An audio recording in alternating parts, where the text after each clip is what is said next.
Okay, so I'm going to continue on from what I had before. Just kind of give me a moment here. I'm also getting everything kind of set up, so it'll take just a few minutes before I start really doing anything, because I'm just going to start getting these links posted, so I'd let some people know that I'm actually streaming and whatnot.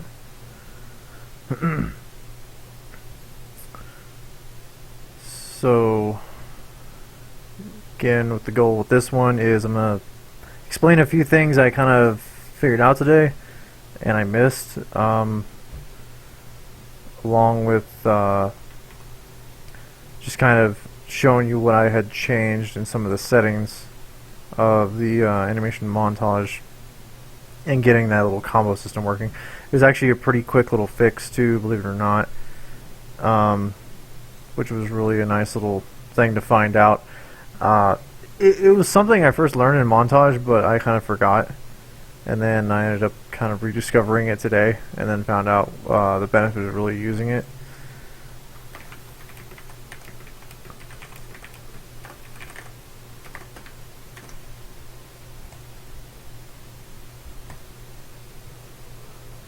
So, what the heck?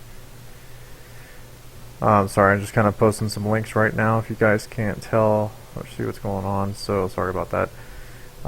So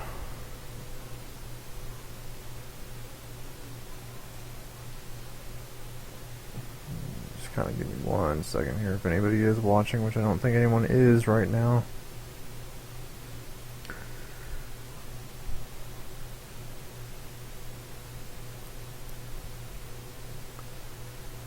So let me go ahead and get a few of these links sent.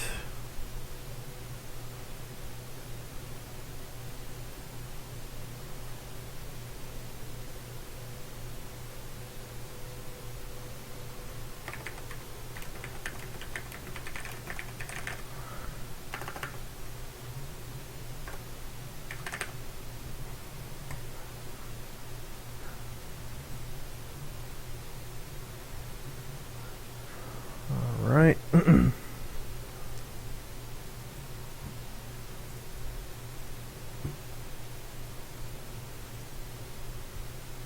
Trying to make sure that my streaming link actually works this time, because last time I posted it everywhere, nobody was able to find the live stream, and the video was just kind of streaming link actually works this time somewhere else. It was a mess. So let me make sure I'm ready to go here with everything. Made a little list. Let me get my Steam off right now, because I had a guy kind of showing me one of the new games that came out, I guess, on sale. It was called Inside, so it looks kind of interesting. Okay, so I'll kind of go over what happened in the melee montage. If you guys remember yesterday, with this montage system I had set up in his animation blueprint. There we go, animation blueprint. I'll go back to this graph. So I added this little block here, and I'll start within the event graph is the main area here. So what was going on was this has a whole bunch of animation notifies that play within the montage, and basically whenever this scrub bar timeline reaches over this event will fire off, and it will send off any one of these to reset things. So I have certain times when, like, say his punch reaches this full like extension, that I have like a event go off for melee attack hit. So if the enemy does get hit, then they have like an immediate reaction, and it kind of fakes up the syncing of enemies and characters kind of looking like they're hitting each other. That needs a lot of work, but it'll eventually get there. So that then sends a interface message, which I could have done differently looking at this now, which then resets some events and bools inside of his animation blueprint, or his main blueprint, so that way other mechanics can continue on. So from there, Excuse me.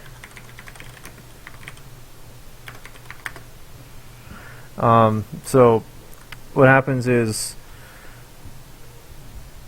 whenever the player is continuously trying to sorry about that. Whenever he's trying to attack constantly, this is just checking to see if the player's hitting or not. And this over here, continue combo, which is a macro, this is going to let me go ahead and execute or do once. This will set our integer for montage section, which is I have a set number of sections per animation that have different slots in them, so it'll find those names on this struct that I set up, and it'll just add one to continue on to the next one. And if we get all the way to the end, it'll go right back to the beginning.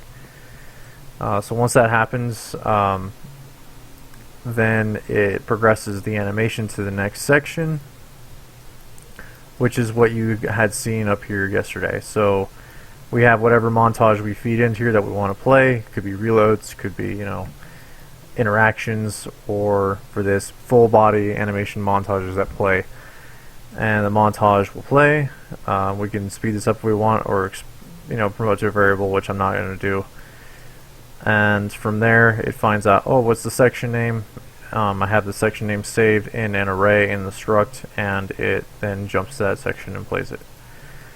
So mainly the work happens here in the macro for continuing the combo.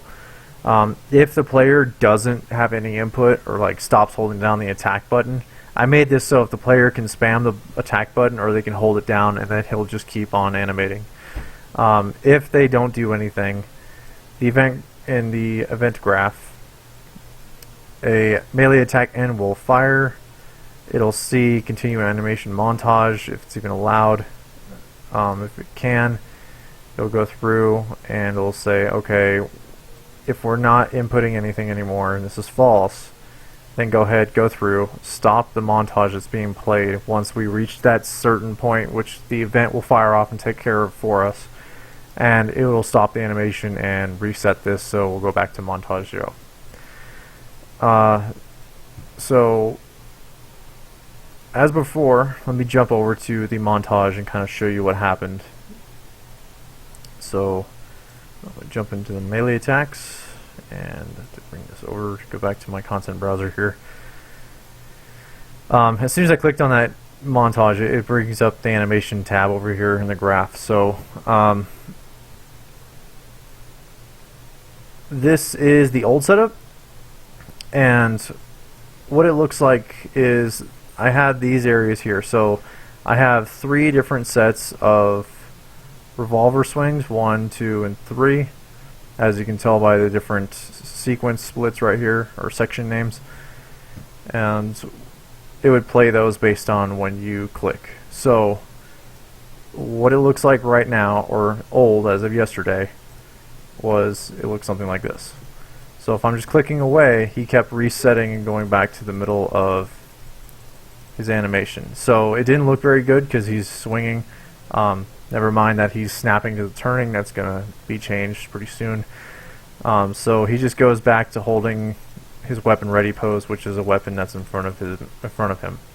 Now, what I found out is with that montage section set up the way I had just explained, I went into this area here and I said I want this to play as a sequence and not back to resetting when it gets to the end of this. So what I was having trouble with the other day was I kept trying to have this slot, you know, have anything beyond it to the left and on, which is all the rest of his posing, not, you know, continuously just keep playing, because once this plays again, it's going to try to occupy his animation with his other animations, and I don't want that. I just want this slot to play at all times until he's finished. So that'll give me a fluid motion. So the slot kind of acts like a buffer zone, but it's like its own little animation, little node. And you can find that with... This is where your slots get occupied here. So whatever you put in that name there, that's when you're going to see that slot node show up on your anim graph. Now that I found out, here's the trick. Here was my huge eureka moment, and I realized it was this easy. I want the first punch to play, and I want this one to play directly after, and so on and so forth, depending on however many animations I do. So I can select this first node here. I can come up to the side over here to these different animations. This is 0, 1, 0, 2, 0, 3, and I click on 0, 2. That'll bring this animation over here and say, oh, you want to play this in the sequence. And if you can tell from above here, he's just going at it right now. He's moving one animation right into the other. And I can do the same thing with the next one. Or, sorry, I'll click on part 2 and then come up to part 3. And now he's playing all 3 animations fluently in this preview window. We don't know if it's working yet in the editor, but I'm going to show you in a second that it will. Now another trick is if you let's say you wanted like a left right like punching or something like that, or I want to like say the first and second animation to keep on repeating each other. I don't know if this is going to work, but I can click on the first one and click on the second. Oh, sorry. Click on the first and I'll click on the second again. There we go. Excuse me. So what I did is I clicked on the second one, I went back to the first animation. So he's going to go 1, 2, 1, 2, 1, 2, and it'll just keep repeating over and over and over again. Because this is saying, if it's in blue, oh, you want these animations to loop. So I don't want those to loop, I want it to go 1, 2, and then 3. And that's it. That's all it really was. So let me save that out. And our end result looks much less, intrusive. So if I'm clicking away, 1, 2, 3. And he's no longer going back to his neutral reset pose. It's just a fluid animation instead of him, going back to neutral pose, which is weird. Even I can just hold down the button too, and he'll just go to town. Right now I can just kind of rotate, so that's my effect I'm going for, sort of, but I need to refine that some more. But that's going to be taking place in his animation, in his main blueprint. So really, that was my montage solution that I was trying to figure out the other day that I didn't do right. So hopefully that helps you guys out. So next, another thing I had going on was when I was in Maya, I had a problem with. Let me go ahead and load up my scene real fast with Trent, since I'll be doing some animations on him tonight. I'm just going to kind of run through what I figured out from last time that I tried explaining horribly and I couldn't do. So let me go ahead and add my character from my little library here in the animation rigging toolkit. Again, the animation rigging toolkit, free, comes with the Unreal Engine. I think I have a video I go over how to set it up. Even Jeremy Ernst kind of goes over it, and it's documented as well. So I got Trent in here. I have a number of different pose animations for him that I have saved out. And let me load up his pose from, let's say, a aiming animation here. Nope, not these ones. Alright, so he has the assault rifle animation pose. It's loading his pose into the first frame. And what's nice is this pose does get pushed into both inverse kinemax and forward kinemax on first keyframe. So if you can select any of these controls here, you'll notice it's on first keyframe. I went back to make sure that it wasn't just me when I edited the textures on this character to see why I couldn't undo things. But when I did that and I re-edited my character, I just set everything to reference, so that way I'm not clicking on any of his mesh pieces. I'm only going to click on the controls. So I remember last time that I was trying to click on a control and I would move it, and then I kept hitting Control Z and it wouldn't undo. Now it's doing it because I fixed it, but this is how you fix something like that if you're a Maya user and you're trying to undo something and it keeps giving you an error down here. Go up to your window, go to Settings and Preferences. This is just a weird little bug I have on here. So let me go over there and do it again, and it'll open it up. So once you're in your Settings and Preferences menu, go down to Undo, and I had it on off. That's why it wasn't working. So just remember, if you can't undo something, it's probably because this could be off and you have something else going on. But when I had it to off, I'm just going to save it right now just to kind of show you what happened. I moved something and I tried to undo it and it wouldn't let me do it. That's the error I was getting last time. So just remember, if that happens, I have a hotkey up here for preferences. head up undo, just hit on, and then you should be able to undo it. So it didn't say that last one that I did. That's not a problem. I can just reload my pose. Whoops, that's from my other project. That's definitely from an old project I had from a first person one. Okay, and I'll just pop his arm back into place. There we go. Cool. Alright, so one of those one-off things, it's good to know. Let me go ahead and I'm going to start... Oh, Steam. Let me shut Steam down so it stops popping up here. Sorry about that.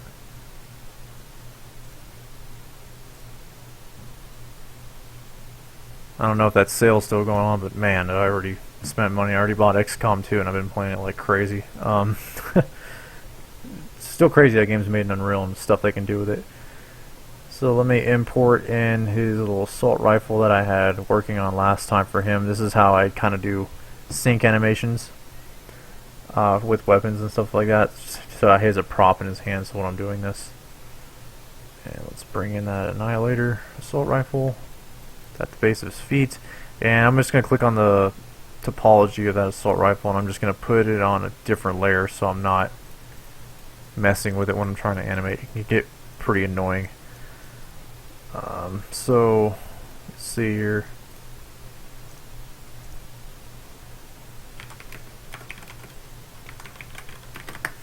I'm just testing the chat out. So I got his root bone selected. Let me move that on up to his hand. Let me make sure on my list here that I don't have anything I'm missing that I didn't go over.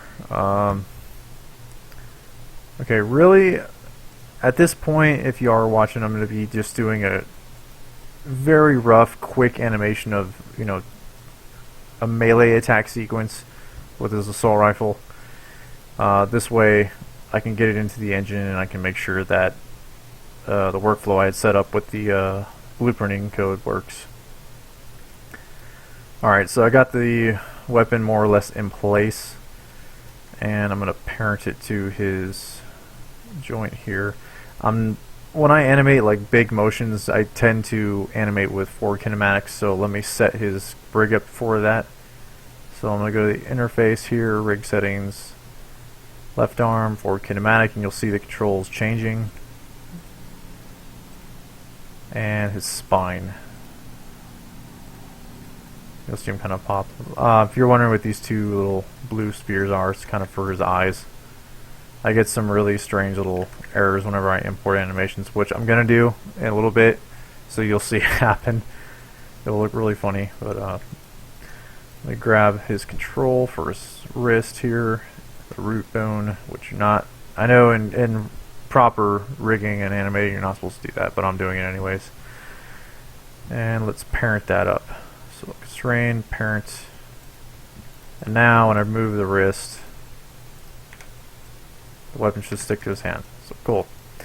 Alright, so now I want to animate this animation from his melee animation from like a low ready pose. Reason being is because his low ready pose, he has a weapon at least halfway to part way down between, it being all the way up to where he's aiming and then he's kind of the weapons in front of him. For that reason, it just kind of helps with the blending of it. That was one other thing I forgot to point out too. With the animation blueprint, let's go back to that continue combo. When that montage stops, it has an in-out blend time. This is usually set to 0. Now I set it to 0.3 because if you have it 0, everything is going to pop and snap. For instance, see how he's just popping there. I can keep clicking, he'll go through his motions still. Like he went to his second part of his combo, but he just pops right back. Now I can change that setting to say, I don't know, let's do something a little bit higher, let's 0.7.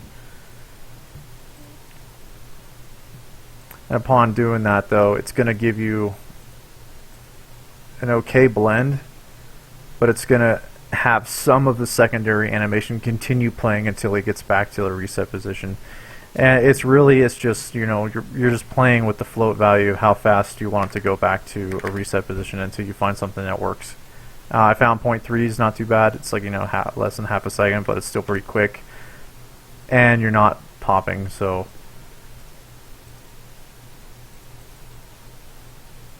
it's not too bad. Okay, so let's see if I can just crash through this animation real fast. Now, one other thing I can do is I can have this wrist.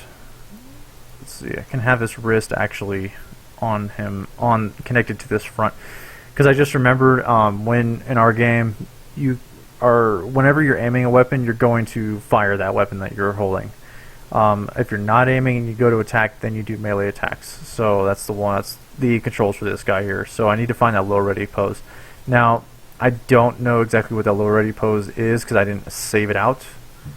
So what I'll do is I'm going to find one. So I think it's assault rifle and center. These are aim offsets, aim offset, crouch.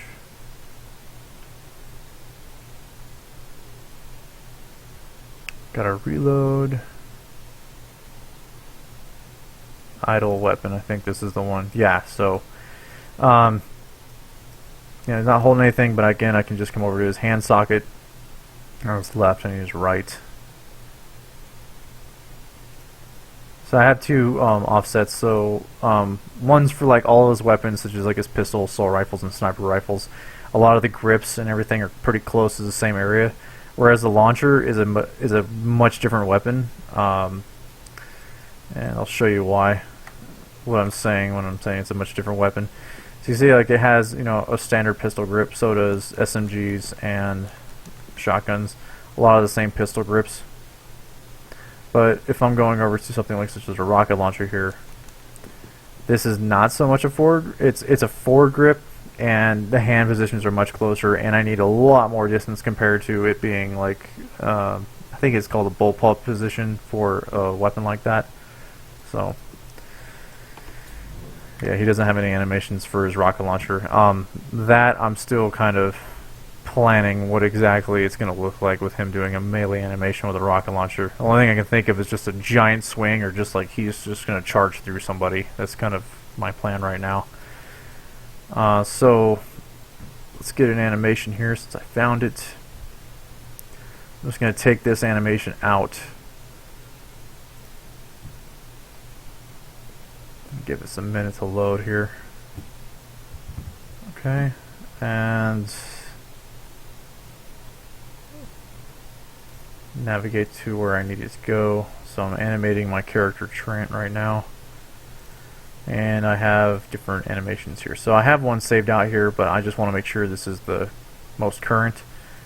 Weapon ready. I'm just gonna call this _02. I don't really need the skeletal mesh, which is basically this character's mesh. I don't need it. I just need the skeletal data of where it's moving. So because it already has that information in there, just as where the bones are, the bone system should be the same. So upon importing this, it should just do just fine. So I'm gonna pair up before I pair up the hand, I'm gonna first import this animation and see how close I was with the parenting of the weapon. This might just take a minute. So what I'm doing here is I'm importing the animation, which you can import animations, like say you just wanted only the head animation to something, or you just want the legs and the torso. You can import different sections of the body. Nice little feature that's on here. You can offset when you import the animation. Say you have like a first punch, second punch, and you want to offset this import to somewhere else. That's basically what frame offset's for. If you're animating, say, quick animation or something like that, importing FK is faster. IK takes a bit, but doing both takes a little while. I'm going to do both because my arms are set to FK and my lower body is set to IK. So let's just import this animation, and real quick, let me find it first.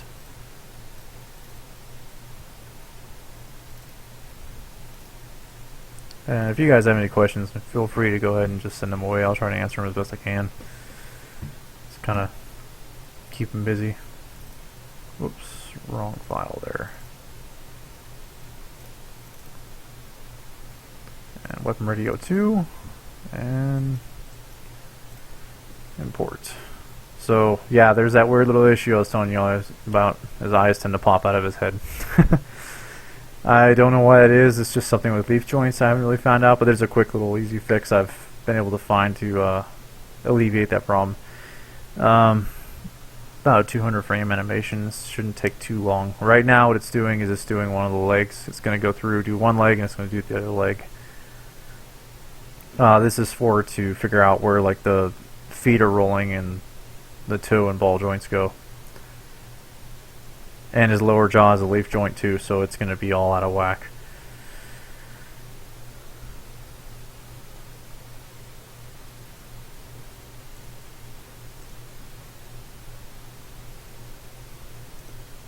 Alright, so that's up and running. And let's get rid of this really scary face, because it's going to look so much better when I turn on the textures.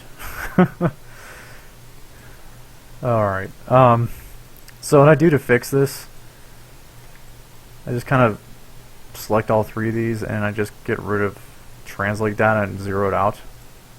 Because they offset, I don't know exactly why that happens, but to make sure I only get rid of the translate data, I'm going to go to the graph editor, which you can find in Window, Animation Editors, Graph Editor.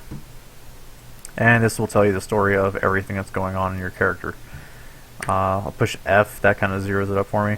Everything, since there's a keyframe on every single thing, since whenever you do an animation, even if it's like keyframed by hand or by mocap, it's going to put, when you import it into this animation rigging toolkit system, it's going to put it on every single key. The reason being is because it wants you to treat this as your base animation and then go in and with animation and make another layer on top of that to kind of clean it up and make it look better. That's the workflow I've done for a long time. Some people might do it differently, but that's kind of what I've done, and I found what works pretty well. If I have to do any major fixes, like the feet are rolling in really crazy ways, and no matter what I do, putting animation layers on top of that, I will go into the base animation and I will do what I can to fix what's happening if it's a major issue. So I'm going to go through all three of these translates for the jaw, eyes. As you see, they're offset, so once I delete these, I selected all those keyframes of just translate X, Y, and Z. Once I delete those, you should see that X, Y, and Z get freed up. There's no more keys on those anymore in the channel box. I'll just go in, select those three, hit 0, and now I've zeroed it out, and he doesn't look crazy anymore. I do have a little of a skinning issue right there, but it looks like an imploded Adam's apple. But anyways, so now if I'm playing his animation, it looks a little bit more normal. It just kind of looks around left to right. Give it some variation as he's just kind of sitting there. Okay, now let me see how far off I was from the weapon holding. Now this isn't too bad. In the game right now, since I have everything set up, the weapon's going to go where it needs to go.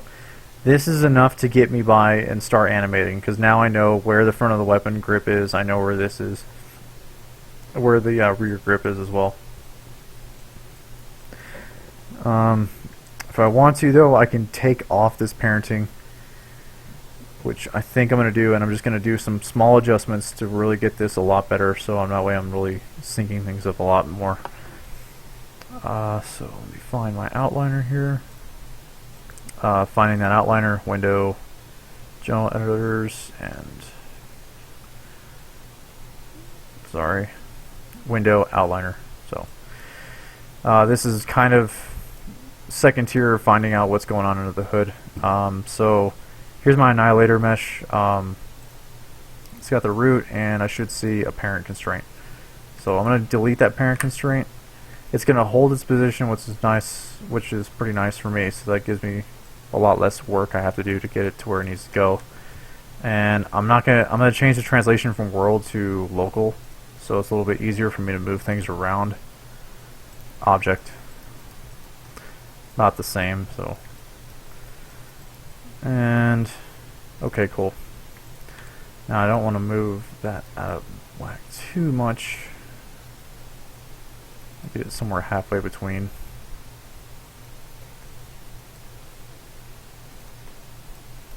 Alright, cool. So now I'm going to take that root, select that wrist joint first, and I'll just take that root bone. Make sure I have that root bone selected in channel box. Yep, and I'll just reconstrain that down. So now, should be synced up a little bit better. Okay. If you give me just a second here, I'll be right back.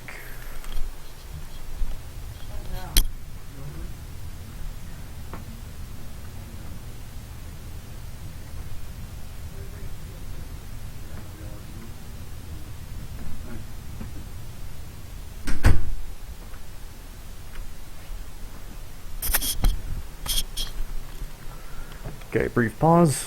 Alright, anyways, so now I got this animation in place. Let's go ahead and just make some motions going on. So right now his arms are in forward kinematic. Okay, so I parented it to a forward kinematic. Not a problem. I can fix that easily. So forward kinematics on both the right arm, left arm. And what's nice is the gun's not going to move. It's going to do some... Oh, never mind. I guess it is moving.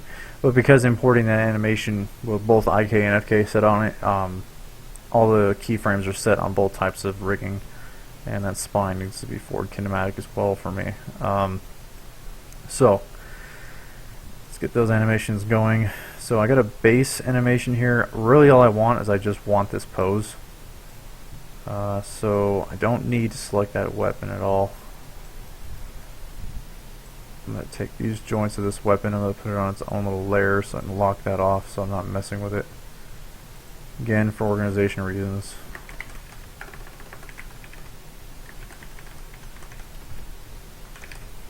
I'll just name that so that way I know what the heck it is. Alright, great. And select all these keyframes, or all these controls, excuse me, and I'm going to add a new animation layer. I'm getting ahead of myself here, sorry. Undo that. All these animation keyframes, I'm going to go from the second keyframe, I'm going to hold shift, select all the keyframes, and I'm just going to delete them. All I want is just that first pose. Now, strange thing is that weapon inherited that animation, so let's get rid of that. The weapon didn't inherit the animation, it's inheriting the forward kinematic animation. What I need to do is I need to reconstrain the forward kinematic control to the root bone of this weapon. So again, I can do the same thing I did before, parent constrain it. And now if I take a look at what's going on, let me select that root bone again. If I can see what's going on over here, I have influence over 1 and 1 on IK wrist animation and the FK. Right now the FK is visible. So if this is animating, it's gonna really, it's kind of fighting between the two. So if I were to move his arm here, the weapon's gonna find a halfway point between where the IK exists and where the FK exists. So in order to make sure that the forward kinematic control has full influence of the weapon, I'm just gonna come into here, select IK control, hit 0, so that way it has no influence over that bone, and now it's on full control for forward. Okay, so let's get to the good part. So what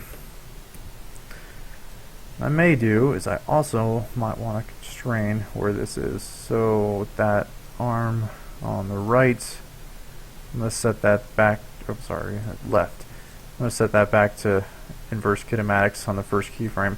Each time I switch between IK and FK, it's kind of setting a keyframe as well, so I've left it at 0 for a while, so it's going to stay on this one. And again, that IK has animation that exists on it. So I can come into both the elbow control and the wrist, go to the second keyframe, and I'm just going to select everything that exists and just delete that as well. So there's nothing that exists anymore. We're off to a fresh start, and to make sure I have this pose ready to go next time I want to use it, instead of having to do this again, I'm going to save out a pose. So let's go with save pose, go to my proxy character rigs and Trent poses, and basically it's just saying you got a thumbnail for this anywhere you want to use, and I'll just use this here.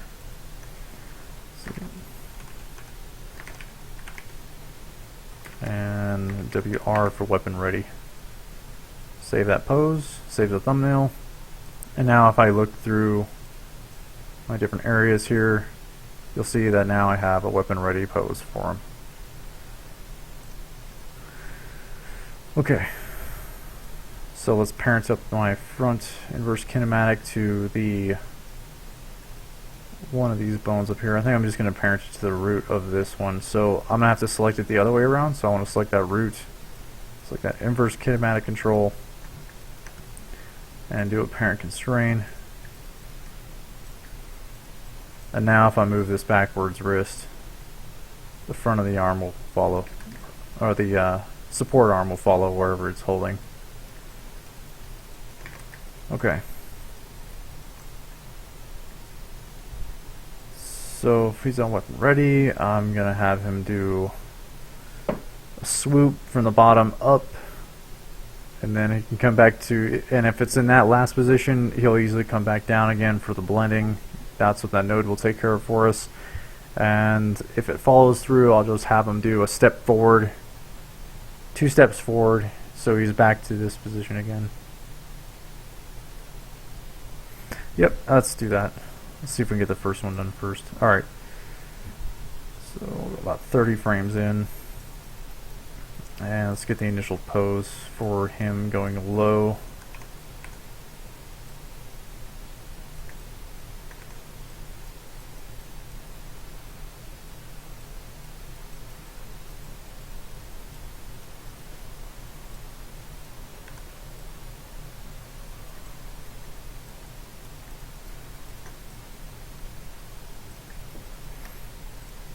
Excuse me if I don't speak much during this section here. I'm going to be just kind of crunching through this, trying to get the initial main poses in for this guy. Let's get his arm up.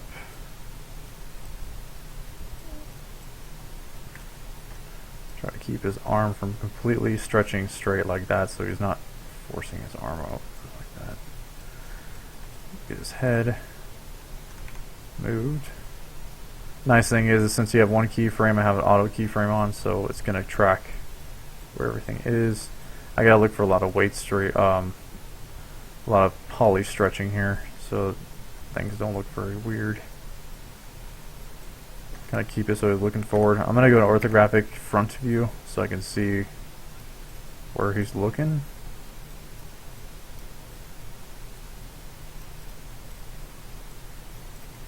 Change his eyes so they'll point upwards. Whoops.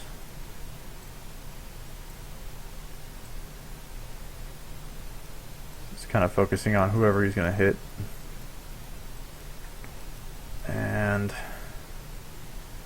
that arm is kind of really far out, but I think that might get the idea across that he's actually throwing this weapon into somebody's head or into their face. And to support that even more, we gotta adjust his foot. So I think this front control will take care of that. Yeah. Let's get that knee fixed because leg is breaking at this point. Knee twist. And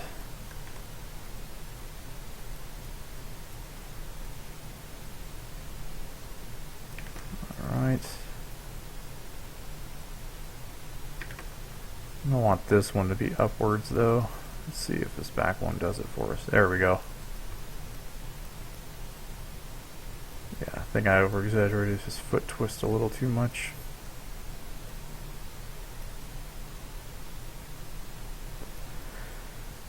And that knee twist is kind of far. I gotta keep looking at this from the back because you gotta imagine the player is looking at the character from the back end of this. It's a third-person shooter. As well as I gotta keep it somewhat normal looking from other perspectives. That cut in you were seeing is actually a skinning thing. That was actually my fault, so something that has to be reweighted down the road. That might be a little too much on twist, so we'll see. And we'll give his shoulders a little bit of a lower and back. Let's see what we can get out of this. I can already tell that I've pushed his arm to the limit of how far I want it to go.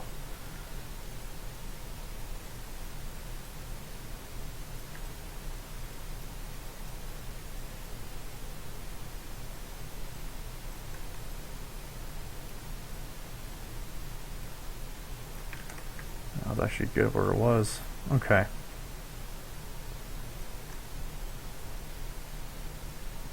It's going to look real bad, but it's because his elbow is not really moving in too much.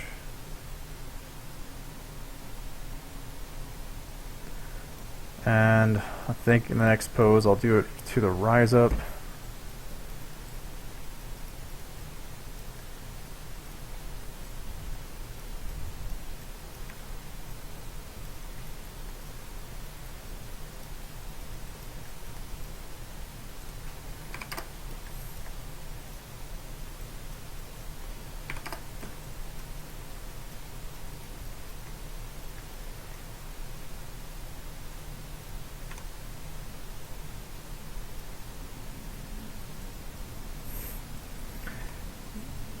Until I get his spine moved, I'll be able to know what he's really looking like.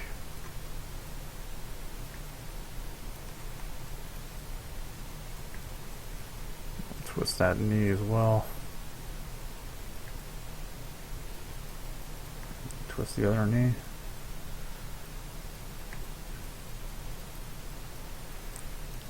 Let's get his spine corrected here.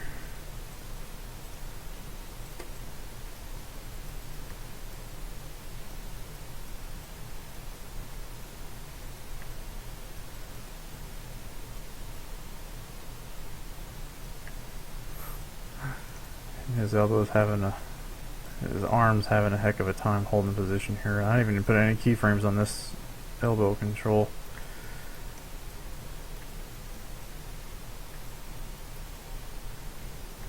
Let's go back to frame 30 where I had that one. Yeah, because I could already see there's some issues going on there because I didn't put a keyframe earlier. Alright.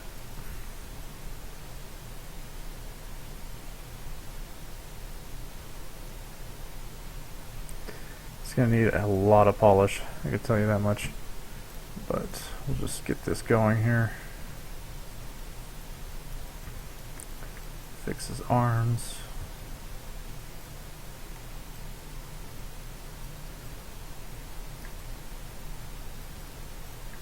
His elbow.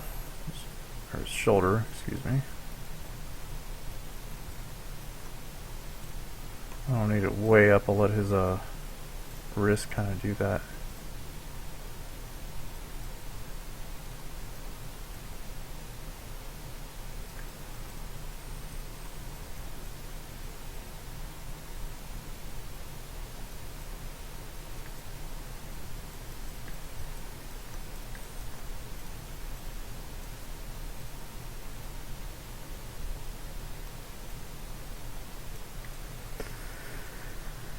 Alright. Stretch his elbow out. Anytime I do anything on the elbow, I tend to only stick within the Z rotating axis. I work in the Z up in Maya as well. If anyone that uses Maya a lot tends to stay in the Y up, but Unreal goes to Z up, so I know Max works in Z up as well. I do believe it's been a long time since I've touched Max.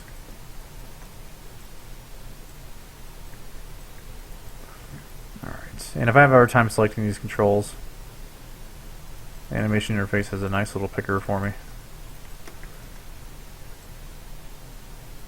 Now let's see where he is looking from the front. Okay, that doesn't look so much like a punch in a way, or a hit. We'll just have to see in a little bit here. the eyes. Got a list view as well. I think this exists down here. No, it doesn't. It's just fingers. So custom leaf joints. We got eyes. I've got one eyeball.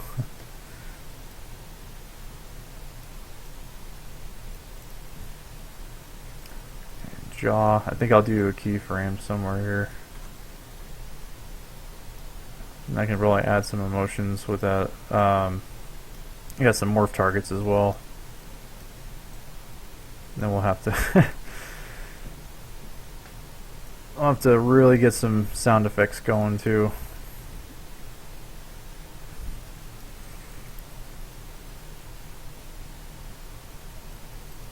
But my goal is, like, I'm trying to kind of give this look. The motion of this, I've kind of got it from it's that game Spec Ops: The Line. That melee animation was pretty cool. The generic one that was, if you had like an M4 or Scar, you just kind of swung it left and right. It's kind of what I'm going for on this.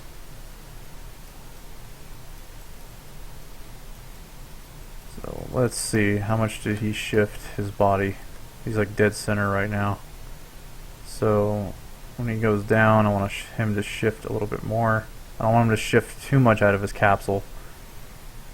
And then we'll have him shift way over. And the hips.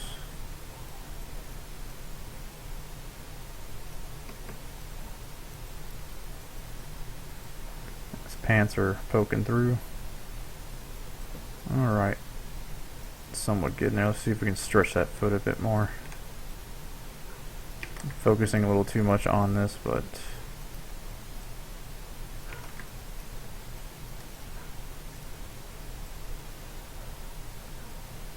now to tell if I can actually see what's going on, I'm just going to put a little floor plane on here. And I'll put that along with the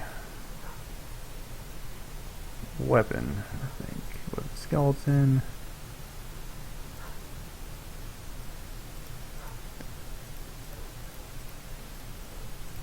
There we go.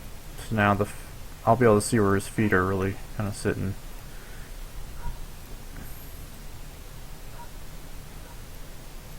I'll bring his foot down just a bit.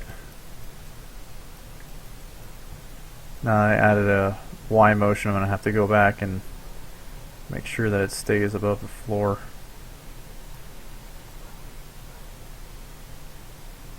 Alright. So as that, I'm going to save this file out as well in case I crash or anything like that, and I'm just going to import it in. I'm running about like 40 minutes or so. So I want to see, I just want to at least get one animation in and see how it kind of looks. Save scene.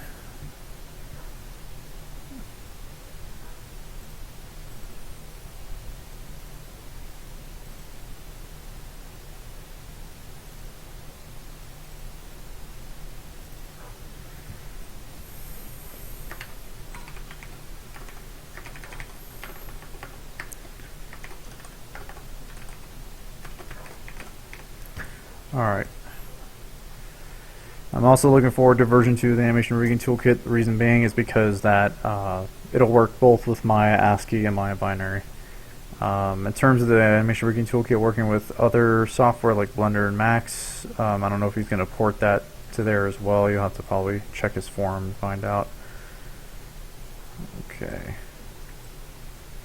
So that'll work.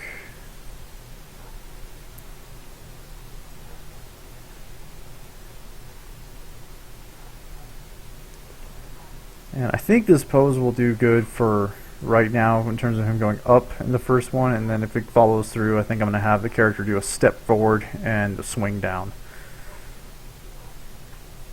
So I'll come through, I'll go 90 here. Real quick too, before I get further ahead, I'm going to get all the controls I've been messing with in terms of ones that rotate. Just the hip, spine, main body, the arms, see the neck, and the eyes and jaw. I'm going to go back to my graph editor, and here's the thing I've kind of noticed, that whenever I set these keyframes are, that's funny, I guess they're putting them in auto right now. Sometimes they'll go linear whenever I go to put the keyframes in sometimes from other animations I've done. Usually when that happens, the curve rotation interpolation, it'll be, I think, is it cubic? No. Something real slurp cubic. Yeah, it'll be on Quanternium slurp. If that happens, your animations are linear, they're going to be very rigid, and they're not going to look very smooth. So if that ever happens to you, just independent Euler. I found independent Euler does pretty well. So, alright, moving on. So we're at animation 90. Let's take his first pose. What am I selecting? Oh, I'm selecting the skeleton again. I'm going to take his first pose. Put everything a keyframe. Oops. There we go. Alright, so I'm going to grab his first pose like this, and I'm going to use all of what was existing there, and I'm just going to modify it quite a bit.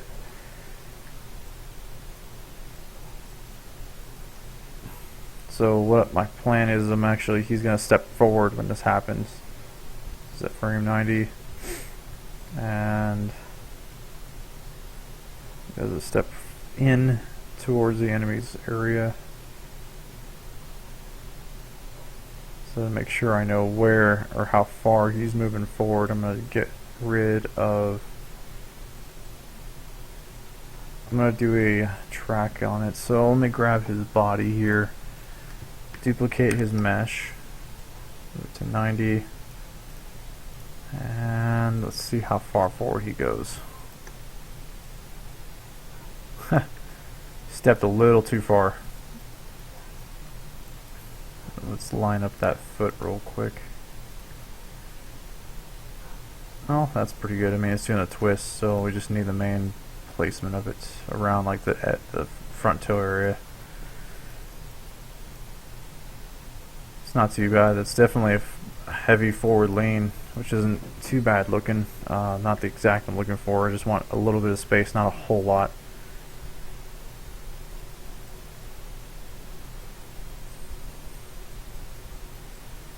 And he definitely needs to be twisting down since he just came from a high lunge.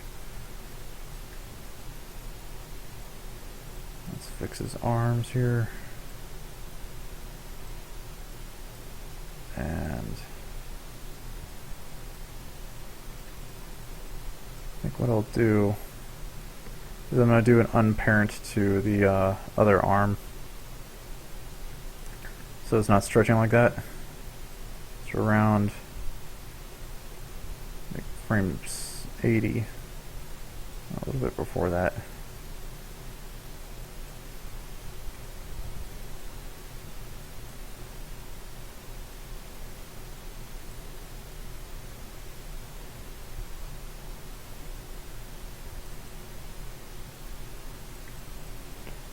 Get that main body moving. So right now he looks like he's sliding.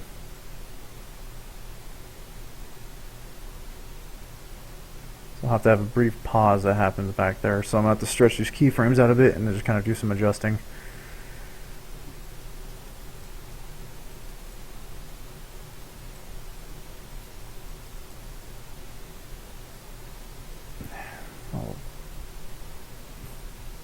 Okay. Where's he at? That's why it looks kind of odd. 30 and this.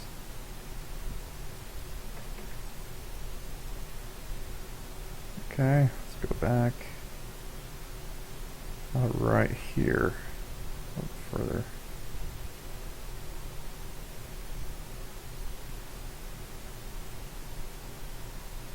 I'm just trying to find a frame that I can do IKFK switch on, and this doesn't look too bad. I think I'll probably do it right around here. So from this, keyframe it, and I'm going to switch it to root 0 to 1 frame forward. Oh, excuse me. Key selected. There we go. So now it's at a 1. And key selected in the very beginning. So all of this segment here up till this point right here.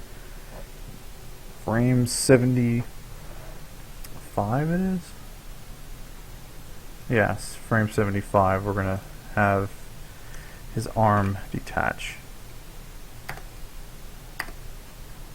So now that his arm has not being influenced anymore by that weapon, it's going to go back to a place where it wasn't bound. Now how do I fix something like that? Again, just like this body pose back here, I'm just going to take his body in this pose, duplicate it, move 1 frame forward, and I can see where his arm kind of went to.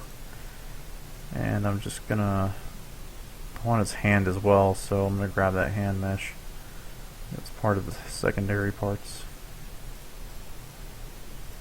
No? Is it part of his head? Body. There we go. So now, frame 72. Let's go ahead and try to line up that arm again.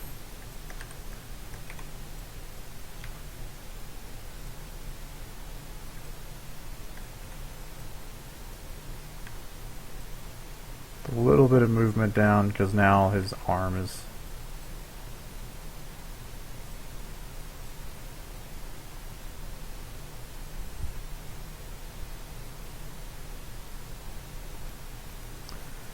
I didn't key it, so it went back. 1 and 0. Oh, that's good. But not being able to keep it there. Try this again.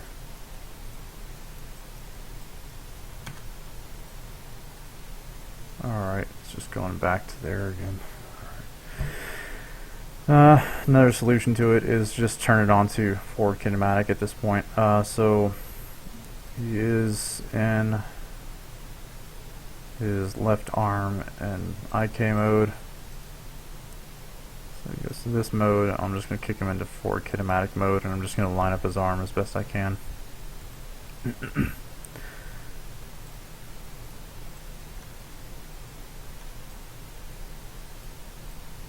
Oops.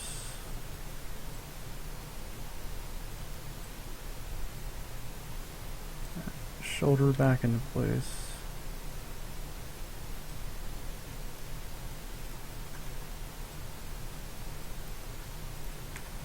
Let's see his arm, or his wrist.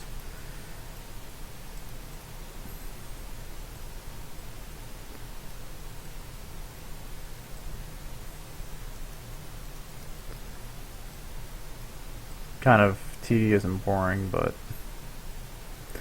this is a very quick run through. I just want to get it kind of working at this point with all the different weapons. That's my kind of goal for hopefully today and tomorrow. I'll be helping out set up some weddings tomorrow, so I don't know how much time I'll have. Definitely be crunching though, that's for sure. So I'm not going to be streaming tomorrow though, so if you have any questions, just you can feel free to leave messages here or anywhere else on the channel. It's fine.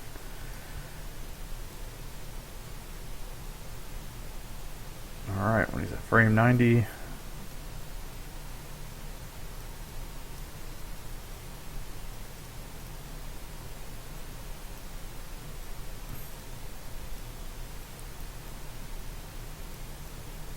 Just kind of looks like he just went all out in a swing.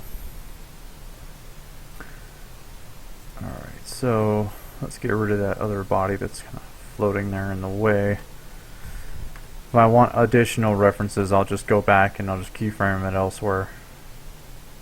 Yeah, his elbow is just kind of, his whole arm is just really stretching right there. That's not good. What I can do is I can go back and I can fix it, the other arm, get it a little bit closer to his body.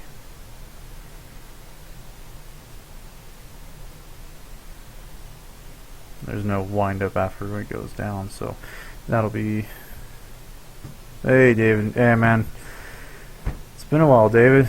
Thanks for tuning in. I really apologize. I haven't had any videos in forever either.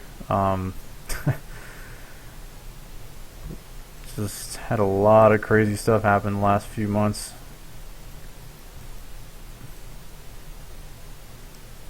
Alright, and I think I'll go back to frame 120. I'll get this guy back to his normal pose again. So I'll get rid of that extra body frame reference.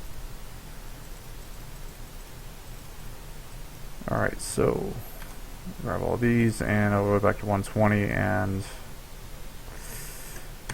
I know what's going to happen is as it gets here, he's going to slide back, so that's not what I want. I need to have his motion forward, so I have to move the root, and his arm is going to need to go back to a different position. So let's say about here, somewhere in the middle. I can get his arm to come back closer to where his other hand is, and see if I can get the the arm control to IK FK switch again. Probably do it around here. Alright, so he's in FK mode. Let's key these up. And let's jump one forward.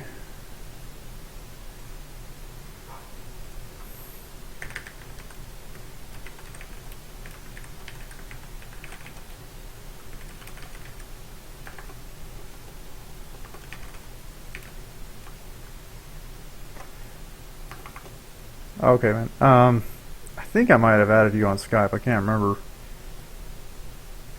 I'm pretty sure I had. If I didn't, I apologize.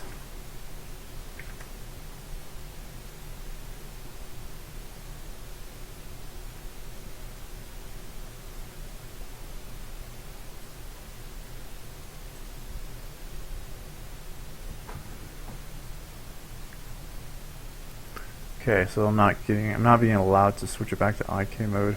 So why?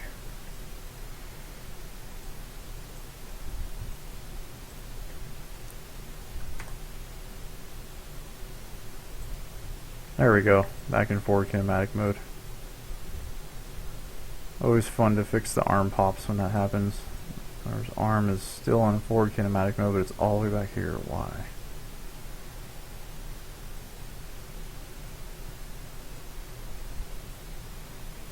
Alright.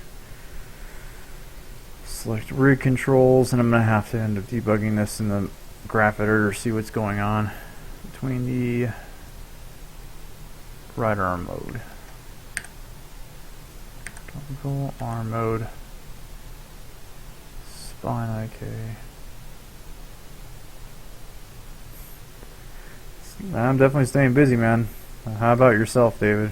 I remember, I'm really curious. I haven't seen like any. I don't know if you posted anything you've done, unless you posted in like the Unreal forum somewhere.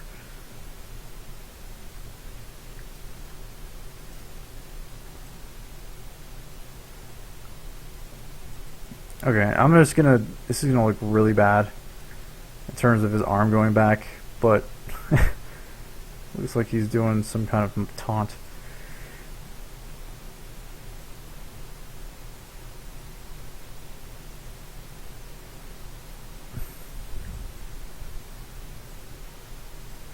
But I'm gonna have to figure out what's going on with his arm here in a little bit. I'm just gonna get his arm close to where I think it should go, because I'm not gonna make this perfect. It's nowhere near any good of an animation right now. I'm just trying to make sure that mechanics are still working in terms of the melee animation system. So, whoops. And shoulder control.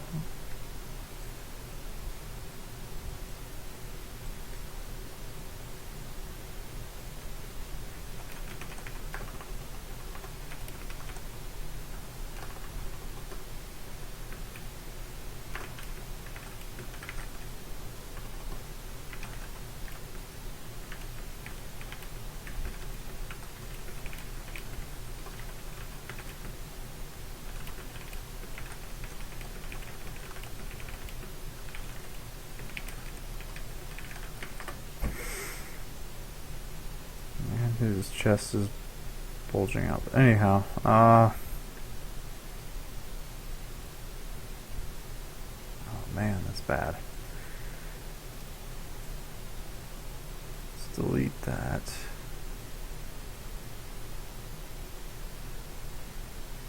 Figure out why his arm is popping like that. Like I said, if you don't know what's going on, always check the graph editor. That tends to tell you a lot of what's going on. Like that. It's just, wow, it's a huge adjustment. It's not even good. Oh, I'll just get rid of these keys in here. And now it looks like it interpolates a little bit better. Shouldn't be any popping now, except a really bad twist. So looks like his upper arm is twisting.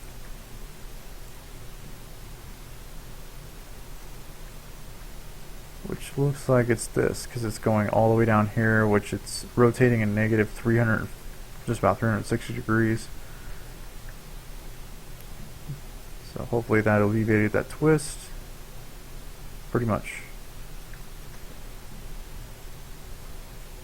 Going to drag this keyframe over, and I want to see.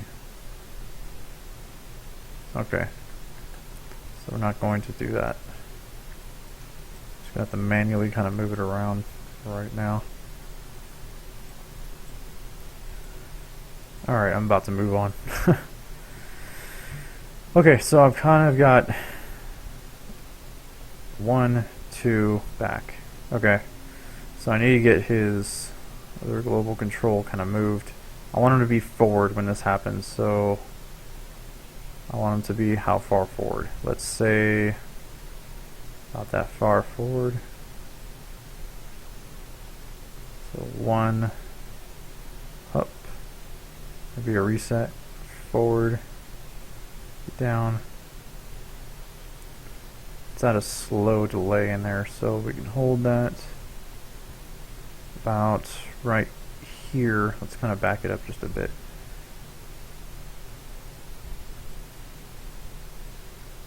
Heck.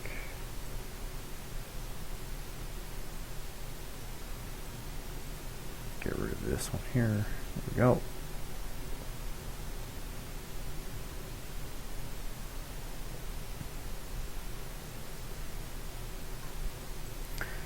I'm just undoing everything I just did.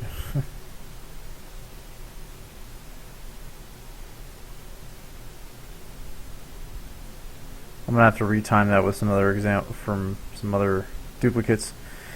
And the most important part to make sure that the character moves is that little purple node.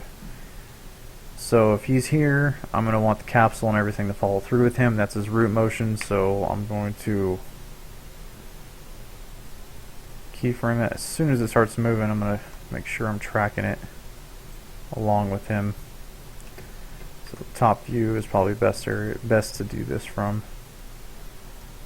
And it's 120, which is his last keyframe, his last stop. I'm just going to hold down X to snap it. And hopefully that shouldn't be too bad. We'll just have to see.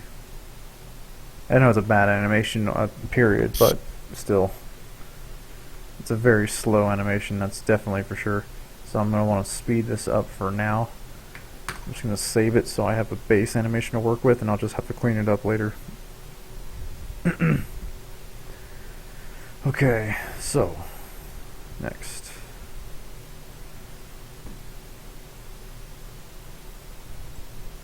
Let's take this animation and export it out. Let's speed it up first. 1, 2, 3, 4.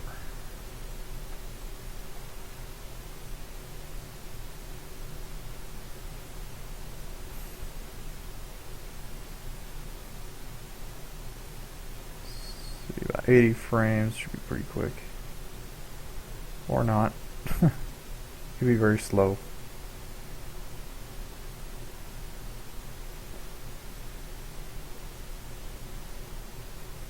Push back. That's about a second. That's got to be pretty quick.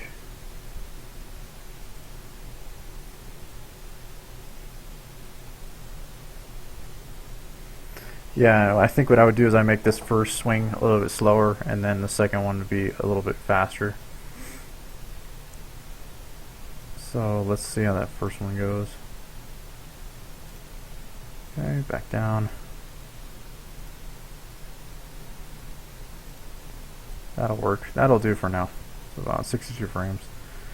So why is his arm doing that? I miss a keyframe somewhere? Yeah, I did.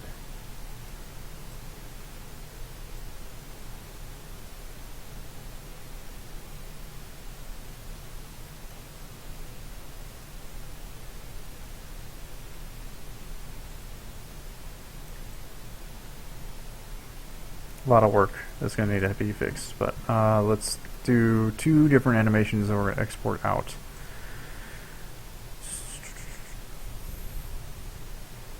Sure, man. Thanks a lot, Chuggy. Or Freeze, either one. I definitely got to get some more out there, though. I know I got to get the material one done. That definitely, I found out recently how to get materials into Unreal in order. So, like, here, I've always had these come in randomly, but I figured out how to get them to actually import in a specific order that I set up, or that you want to set up. I'm doing a character customization system, so that's going to be important for hiding different parts of the character's mesh when I want to access it from Blueprint. So, alright, so let's go ahead and get 2 animations out for this guy. Okay, his first animation is going to start here to here, down. So this one's going to end about frame 30. So about frame 30. Let's see, independence fine.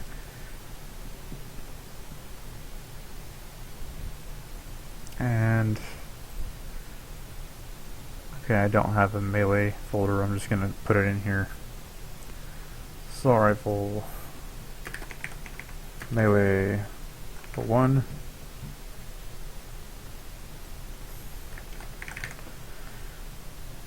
And this is going to save it out as an FBX. If I had morph targets, I can export that out too, which I don't. I didn't keyframe any morph targets, so yeah, it's the main one I have is a third person one. I have not had the chance to really go back and continue on to the second sort of series onto it. I really considered doing a Patreon for it or something like that, because I gotta get some kind of reasoning to continue doing it. There's a lot of things that I've also been doing in my prior times, as I haven't been doing a lot of videos. I've been doing a lot more research, so that way I put out the right information. And just trying to get better at just narrating, period. So let's go frame 30 to 62. And I've also been doing some other projects and personal projects too. So the personal one I've been doing, I haven't shown any development on it, the newest one yet. I did like 2 little TPS, progress videos, but those are old. I've changed that up quite a bit. I've actually been getting Steam up and working a lot more too in the multiplayer. I've been able to access the characters' names, so that's a plus. Okay, I have 2 animations in. Yeah, they do. I just wish I was better at balancing it with personal projects and being able to put out the information to everyone. I just went, I had to learn Blueprint on my own, so it was kind of hard to find people that I could really sit there and talk to. I think my biggest problem was I wasn't active on the forums, so I have no one to blame except myself. So I'm trying to get better at that. Okay, cool, David. I'll have to check again, but yeah, I think you're up there too. I swear, I think I may have talked to you once before. I just forgot. I'm sorry about that. Alright, so let me make sure I have a melee. What folder I do. Okay, so I'm going to import my 2 rifle melees. So melee swing 01, 02. And I have a skeleton, which is Trent.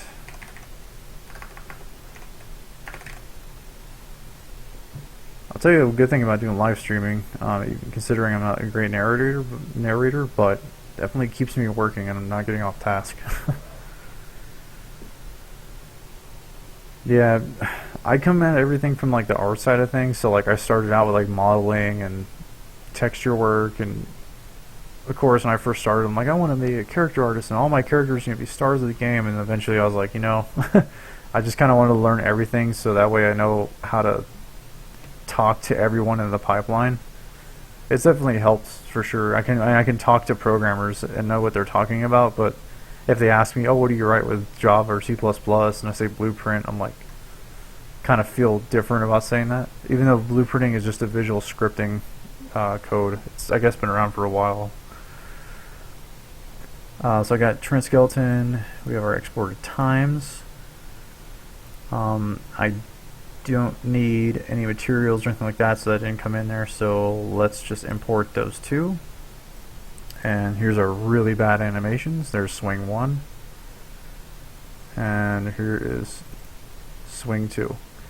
And I don't know if root motion's activated on this, so let's see. Let's go to show, bones.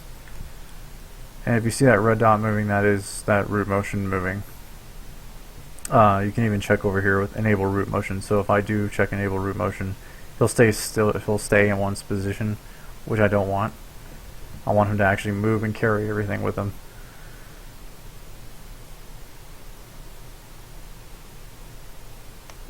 Yeah, I first started learning out. I first started on C++, and then I was in C#, and then I got lost. Like, this was years ago, though.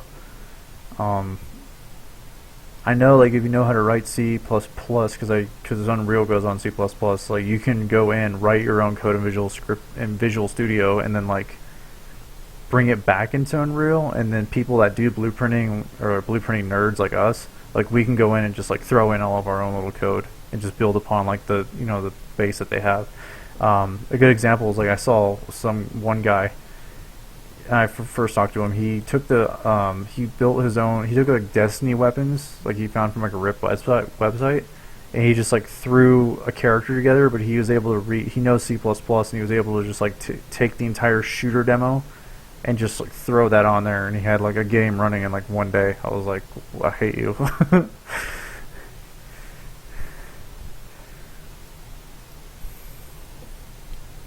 Okay, so we got our animation in. Now I need to get these two. Oh, I know, they're great. It's even nice if you know blueprinting and like you say, oh, you're great at like modeling and animating. Like just bringing your object into Unreal and then just blueprinting it beyond that makes your showcasing of your work just so much more better than like just showing a T-pose of a character or just showing like a turnaround of an object. I'm still lacking so badly on particles though, because particles do so much more for like just being able to show off your objects. Sorry, I forgot. People can't see the chat, but I don't know how much people are going to get that far in this video. But yeah, we're just kind of talking about C++ and blueprinting.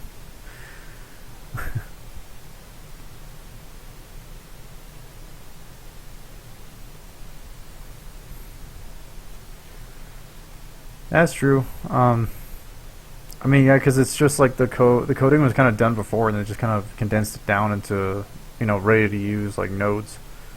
I really would like to know how to write my own eventually, and I think that requires like going into Visual Studio, and like I tread carefully whenever I touch that program. I haven't touched Unity. I touched Unity a long time ago, but alright, David, I'll see you later, man. I haven't touched Unity in a long time. I have nothing against it. I don't have opinion on it. I don't have an opinion on it because I just haven't worked with Unity. I've just been in Unreal and been like an Unreal guru forever. And being that it's free, that's kind of why I go with that route. I was first paying for it when it first came out, but that was a pass. Alright, let me get these animations into the animation or the melees.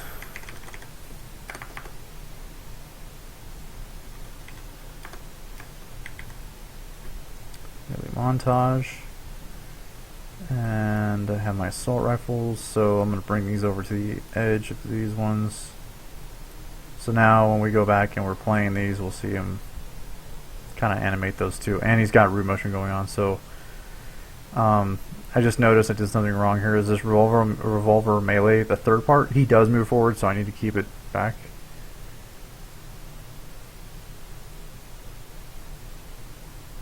Using it since 2.5, so holy wow, dude. You've been using it back then. Nice. 2.5.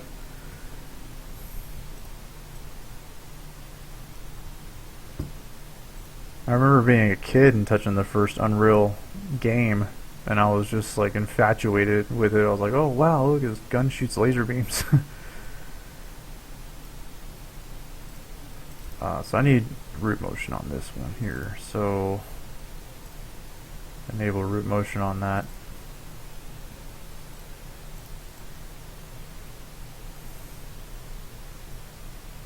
.411. Oh, so you're just catching into it, yeah. The editor just Unreal Engine 4 editor has changed a good bit since it first came out. PROXY, man, this game here, we've been working on it since 4.2, I think.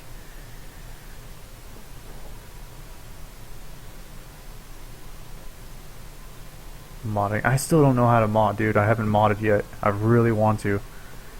Mainly because I got XCOM recently and Fallout 4. And I just really want to like put something in there and just see it, work. Considering even XCOM was built in the Unreal Engine and they support modding.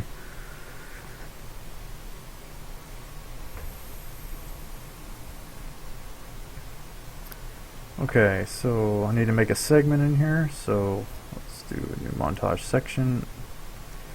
And I'll close the assault rifle.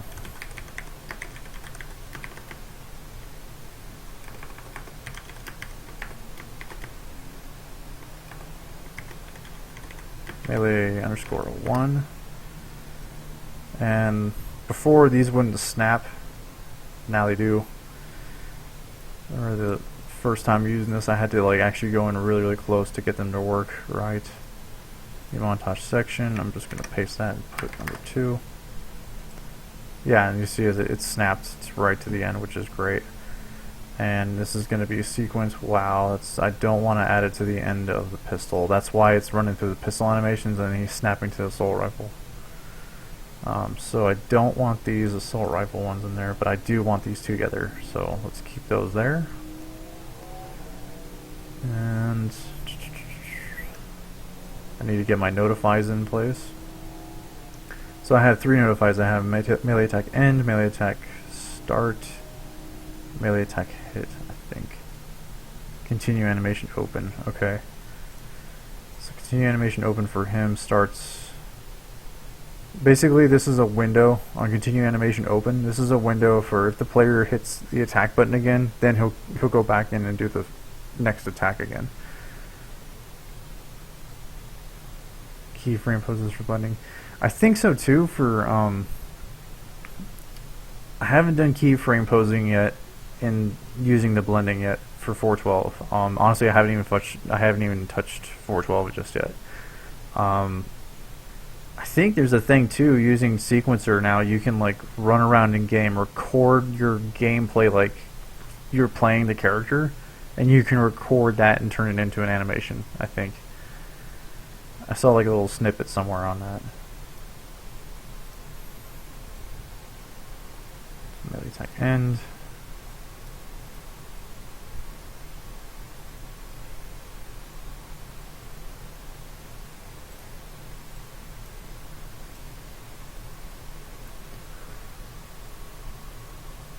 Oh, it just came out today. Oh wow.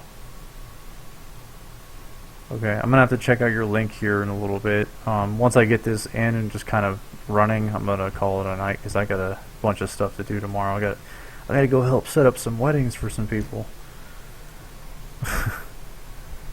Or as I like to call it, the transferring of freedoms from one person to another. I don't know. That's just a cynical me, but the kangaroo game that does that. Okay. Huh. I'll have to see what that is. See, continue animation open. So when the player attacks with this animation, I want him to If they do it on the upswing area, right about here is good. Continue animation open. I've got a couple notifies in here I don't even use anymore. And for the third animation, will be right when he's recovering from that swing. Okay. So melee hit, this would be when the characters or AI get hit with something, so right around there. Bam. That's when they would be hit, I'm assuming. Add notify, melee attack hits. And downswing. Gosh, and this animation's so bad right now. Overgrowth isn't okay. Overgrowth is in the name. Not sure if you have heard about it. Procedural physics based reactive animation. It's quite nice. It's quite nice considering actual animation data. The whole that one sentence that you just typed out there that got me was physics based reactive animation. That definitely sounds awesome. If it's procedural animation, that even widens my curiosity more.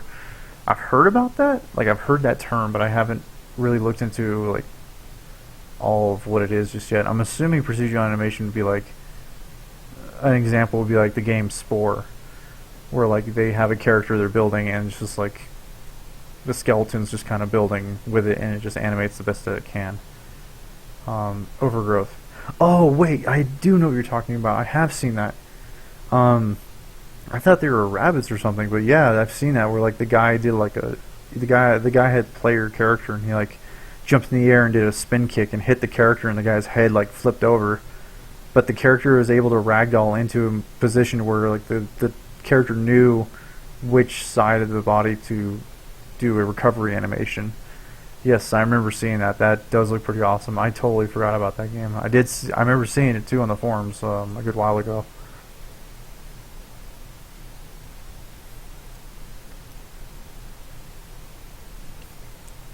It's like what would happen if in the world if like nature had like weapons and swords and stuff.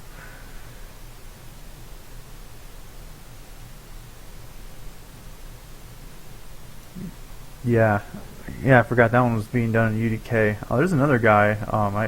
I subscribed to his channel. I've seen him on indie game dev forums, not indie game dev forums. Excuse me. On Facebook, there's a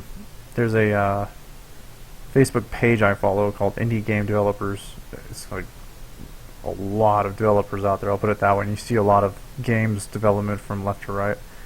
Hey, what's going on, Red Rooster? But on the indie game dev forums, there's a guy that it's Cobalt, I think UDK, and he's been building his game from like the UDK days, and he's still working in UDK with his game. I think he's built it all himself too. He's done quite a lot of work. I'm surprised like how it's turned out for his characters, considering it's still running in UDK. Alright, so I got the animations in for this guy. It's a bad rifle animation, so let's see if I can... Next I need to go into my struct and I need to add the sequence names. Luckily, I think my struct is down here somewhere. Montage struct, there we go. So these are this is the struct I made that holds the montage information for each weapon. My assault rifle is... what? I wish I had done... I didn't know what a struct was, or a yeah, I think it's called not a struct, but a enumeration, which is the name. Is all that physics 2D looking? I think I have seen it. I'm in the same group, physics. Oh, you just had Rob Silva's class an hour ago, dude. You guys were up late. Oh wait, it's 11:30 at my end. You guys are like an hour behind me in California. So, what class were y'all doing? Physics 2D looking. The physics. I'm trying to like. I think it's done with a lot of Apex stuff. It could be like in terms of like Nvidia's little. I know he's not using the hair. The hair was pretty new. I know Far Cry 4 was like the first time I seen like Nvidia hair ever used. Yes, the medieval one. The Cobalt is the medieval one. That you got that one. Okay, so... Oh yeah, I was trying to find out what my weapons were called since I gave them integer numbers instead of names, which was a big... Now I look back at what I did, I'm like, that's just not good. So, weapon shoes, weapon slots, weapons equipped, select next weapon, weapon default magazine size, weapon ID from pickup. I have tooltip descriptions in here. I guess I don't have them in here. These ones here, like weapon ID from pickup, like it says, I don't know, you picked up this weapon. I try to make it a rule that I try to fill this in, because if anybody else uses this, I like them to know what exactly the variables are that I put in. Like, I'll just hover over it and it just tells me what it is I just did. So that's pretty useful to do that, and it's, I think, helpful for others to know that as well, so they kind of know what it is that you did. Grenade, that was a very fast implementation when I had to do that. Weapon actor, weapons, okay, this should give me an idea what I'm looking at. Okay, here we go. So here's my weapons blueprint. Our implementation, we took our BSP blockout map and brought it into Maya to start modeling the assets. Oh, nice. So you guys are doing the level. Are you guys doing a level, or are you guys making a room for your class? What's also the theme? Because I mean, that's like the three things I think he does. Is like he did a level, and it was a long time ago, but I made like a city street, and it was bad because I really didn't know what I really didn't know the differences between roughness, metallic, and I didn't know the PBR pipeline at the time because it was still pretty new when I was going through. Like, PBR was first being introduced, because I know at the time everything was specular maps that were being used to control a lot of stuff, whereas now it's split in between metallic and roughness. Anyhow, just kind of... so my energy number is 2 for my Annihilator. So I need to go to 0, which would be unarmed, revolver, 2, assault rifle. Oh, and I even named it for myself. I did prep work already. Animation section, so I have 2 sections to this. So if I check out my melee attack montage and I check out what exactly are those names, let me bring this over here and just bring these tabs up here. So assault rifle montage melee, copy that name, and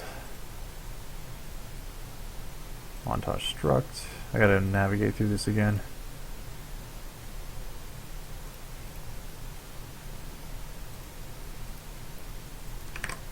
Assault rifle melee 1, and this one would be melee 2. Compile it, and I'm hoping that if I play this now, after I save it, it should work. Level / room, it started as a sci-fi cartoony, but I think we might be dropping the cartoony as a map I made was chosen. My portfolio is all literally spec and gloss. Still need to do more PBR stuff. I feel old. I'm only 24. Nah, that's not bad. At least you got the years of experience, man. That's always good. It's always good to have that, and you know how to implement the specular along with the uses of it. Because I think some stuff is still used for it. I don't know if Stylized does it still. I haven't done stylized work, but from what I've heard, is they still kind of use specular. I can link you the screenshots if you want to take a look at what we're doing. The screenshots, the block out of the map I made. Sure. You can find me on Facebook if you want. Just add me through there. It's not a problem. You can just link it there or anywhere else. It's your call. Okay, so let me do a test. So let's see if my horrible animation will play after I pick up a assault rifle, which is over here. Okay, now 1, 2. Oh, it worked. What do you know? Really need to do a lot of fixing, but you can tell like it's kind of hard to see here. I don't have any objects, but if I stand on the stairs, if I swing, second one kind of makes a move. So there's that root motion coming into play. Cool. All it needs is some serious refinement, and it should be good. One bad thing is if I If you can hear, I'm abusing the clicking here. And it's going back to 0. So I gotta figure it's doing an unarmed melee punch, so that's a fix I gotta do. So if I drop an enemy down after I reload, I should be able to kill him in one hit. Yeah, that's just some more work. I picked up a shotgun. Some more work that needs to be done with that. Really, when I did the melee animations, I had one idea in process where I was going to do it where, depending on 8 different angles that you would aim at, he was going to do a different animation for each. And then I realized that one person doing it, it's a lot of work. So now I'm doing it as, depending on whatever direction you're looking, he's going to turn. I'm just going to rotate his capsule. He's going to perform the animation, then he's going to do that animation there. He's doing a punch because I don't have any animations for the shotgun. So I'll go back to the assault rifle. False. I wonder where that's from. So yeah, I'm not close enough to hit him, but there we go. So that's a part of like some logic I have somewhere else. At least the grenades, he's not strafing while holding them still anymore, but this grenade function was pretty fast to put in. And I gotta do some more fixing. Thing I don't like about these is I have overlapping volumes in here. Now, that would be good. It was good for a while, but the problem is when you're trying to use these things when enemies are attacking you, the interaction system doesn't know who it's looking for. It's trying to look for the player and the enemies in there, so it's fighting it and it just doesn't work. So what I'm going to do is I'm going to base it off a line tracing system. So if you're looking at the object, then it's going to say, hey, push E to use me, and then only if your line of sight is working, it's going to work. So all right, so let me see the comments here. I can give you a link here to the Google Drive folder that has the screenshots. You can see it too, Sean. Alrighty, sweet. Let's see. Yeah, if you can just on the Google, just go ahead and send me an email or something, and yeah, and I'll take a look at it probably tomorrow. The new hit animations looks a little so. Oh, dude, yeah. I couldn't agree with you more. These hit animations are so slow. They're just so bad too because they don't have enough oomph in them. I mean, that camera shake helps, but those animations got to get polished, man. So I've got how many other weapons to do? I've got the rocket launcher. Man, I'm still curious how I'm gonna do a rocket launcher, so I'll figure that out. I'm guessing I'm gonna do like a huge swing and then like a follow-up, like charge through the enemy. That's my guess I can probably do for a rocket launcher, because even holding a law, which I've held in real life, those things are pretty heavy. It's like holding a giant piece of PVC pipe over your shoulder and trying to swing it when like the back end has the most weight, because that's where the rockets lie.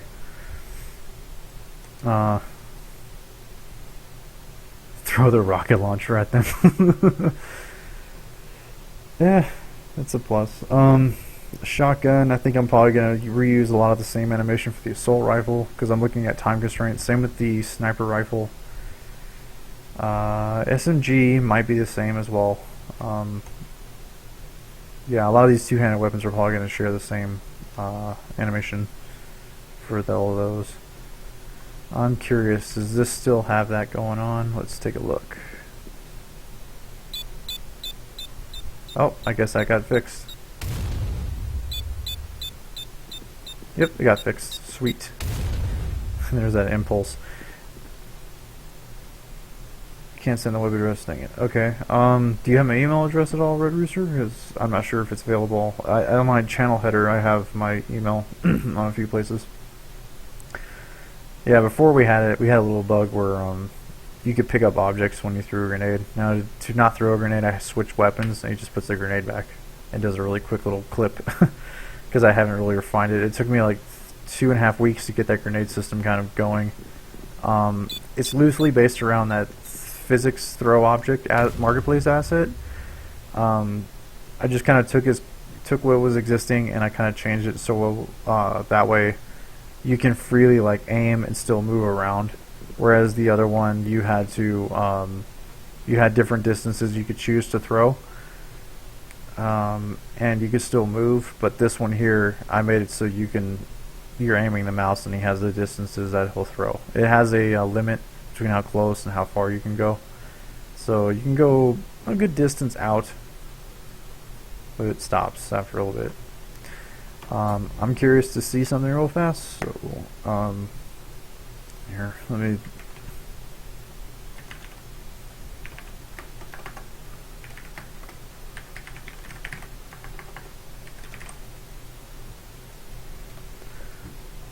sent you the email address, Red Rooster, so if that helps you. I'm curious to take a look at something, so I'm going to save this out. I'm going to submit this stuff up in our source control in a minute. These vending machines were pretty fun to make, but city main menu. You guys are getting kind of a sneak peek, I guess. I haven't seen this either, so it'll be a first for me to see the new update on the level. I'm curious to see it. Oh, it's gonna be a long day tomorrow.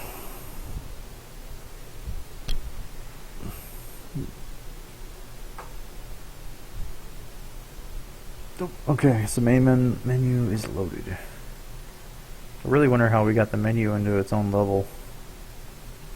I usually do persistent level on my other project because that way I can have a loading screen with an animated character while the stuff's loading in the background. I don't know if we did it on here. I can take a look at how it's set up. I can go to window and levels, and that'll kind of tell me how the structure of the game is. Yep, so I guess our game is on a persistent level. Or not, I'm not really sure. I'll have to ask Manny if I ever see him again. I really would like to get back to California and start working again, but okay, let's take a look at how this works. Our loading games works. This is definitely new. These two are, for sure.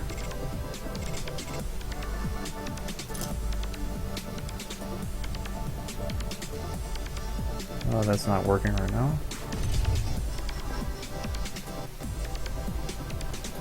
Yeah, it's already built the lighting. Okay, man. Thanks a lot, dude. I'll definitely take a look at it.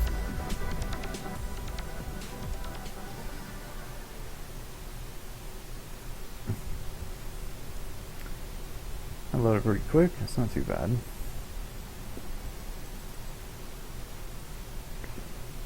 Where's that gun? Oh, I keep holding spacebar thinking it's sprint. That's what I have on my personal project right now.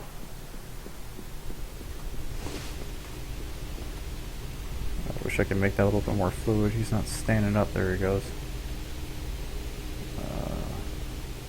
There's a shotgun. That doesn't hurt. Okay, those aren't working right now. That's not good. I'll have to get that fixed. I have a new approach to how to do those, so let's see. The run looks kind of funny to me.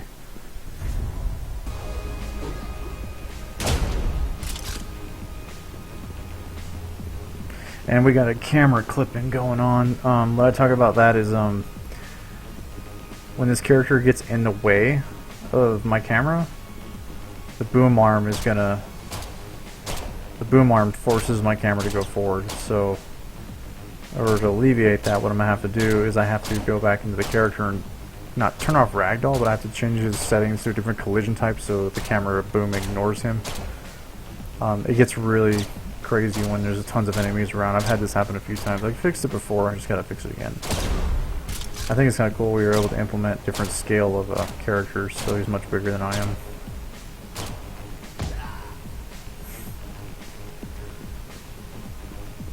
Okay, so if I hit escape, which ends the game, I forgot an editor does that. Is there a back? No back button. Okay, these are just things I'm taking a look at and I'm making note of as well, because I've gotten a little bit more used to doing some UMG stuff as of late, so that'll be fun to help out with. Alright, so let's go pause. Okay, so clicking makes the UMG active. Quit to main menu. Oh, okay. I'm assuming, okay, I'm guessing it's loading the level. I think. I don't know, I'm about to find out. I haven't really seen this work just yet. This is my first time seeing this. If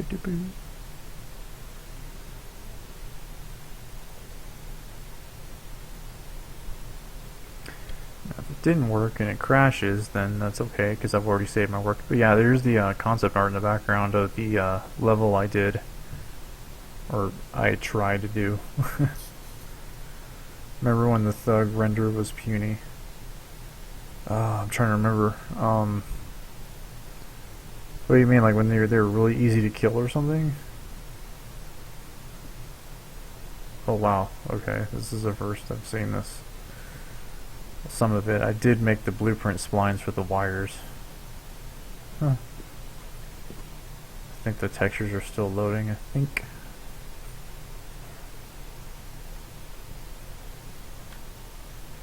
Okay, the character is going invisible when the camera clips in, that's good.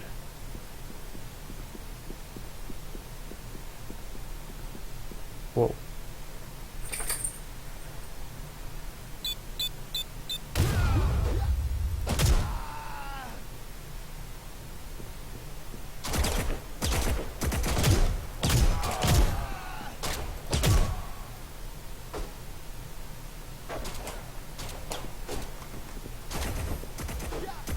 I still don't got no guns yet, what the hell? Oh, there's one. Whoa. Oh no, not this guy.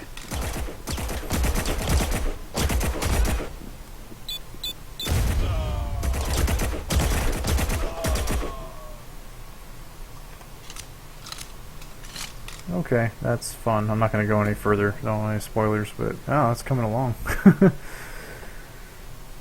Setting the collision type on the capsule component on the enemies to ignore camera should the fix clear. I'm trying to remember. I think it did. Man, I'm trying to remember. Trent's blueprint. I know in the viewport, melee attack nearby. Oh, this is just a event tick that happens. Just checks to see who the every time he punches, it just fires off to see who's in front of him and the syncing location of where that we need to place the character's animation sync. Anyhow, I wish I really reorganized this and did it differently. Kind of a mess.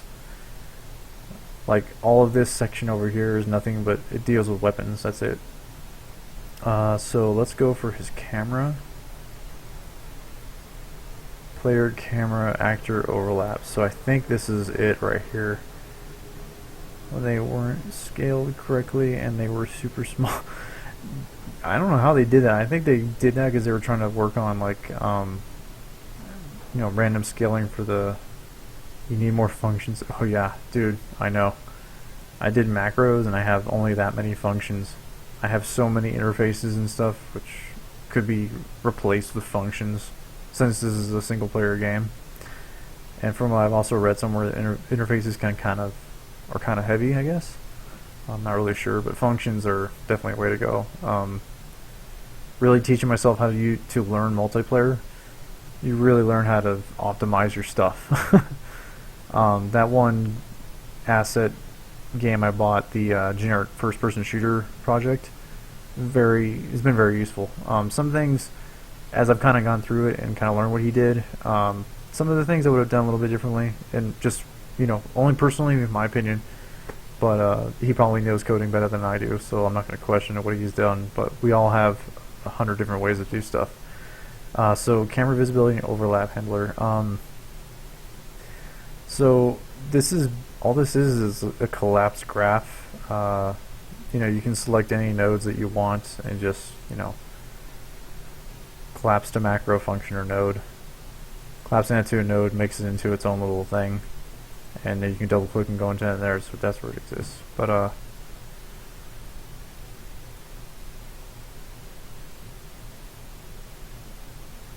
yeah, I know my I kind of get confused here and there too with multiplayer. I've gotten better with knowing what replication does. I still feel like I haven't properly, you know,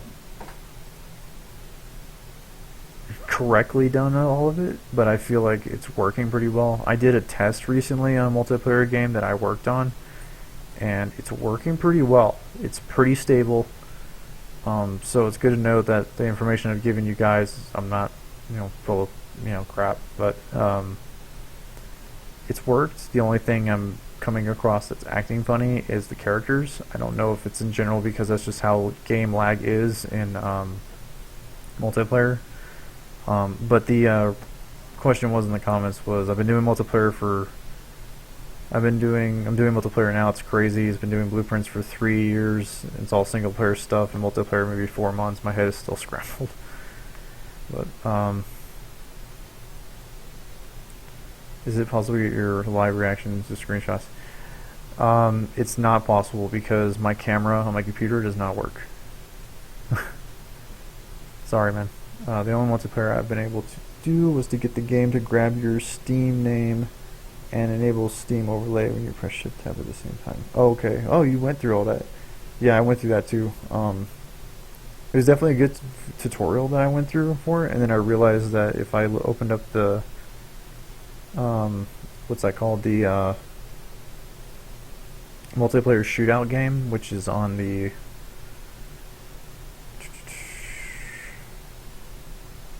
I thought I had it on here. Oh, okay, here it is. All my stuff. Multiplayer shootout.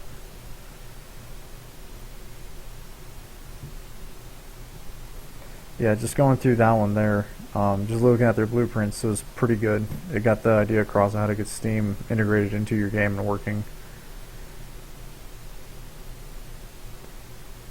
Yeah.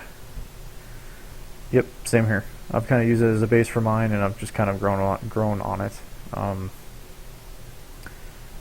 I think it took them a while to update this thing too when it first came out. Like now it's on 4.12, but before you had to go back to like 4.9 in order to even see it work.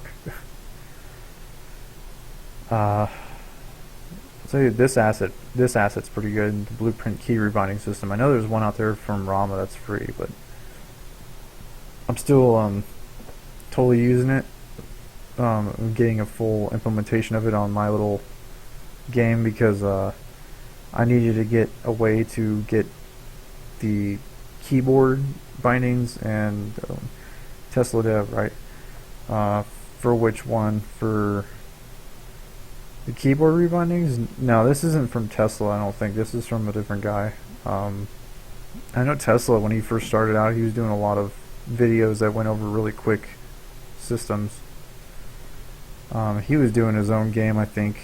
I forgot what it was called, but I think they did Kickstarter on it and all that. Okay, let me see what's in this camera real quick because I kind of got off track. Multiplayer top-down kit is also worth picking up for reference in multiplayer stuff. Multiplayer top-down kit. I'm trying to think which one that is. There's quite a few multiplayer, top-down. Okay, I haven't seen that one. I was thinking of the inventory RPG systems. And I think OBS would capture the images as it looks. It's capturing the entire monitor. Yeah, this is capturing my monitor. I'm using OBS right now. Let's see. Hiding character mesh and weapon actors. Set to see no owner. Okay, this basically just turns things invisible when they enter the volume and then they leave. I think I went over this on one of my videos. Get AI camera overlapping. AI camera is overlapping.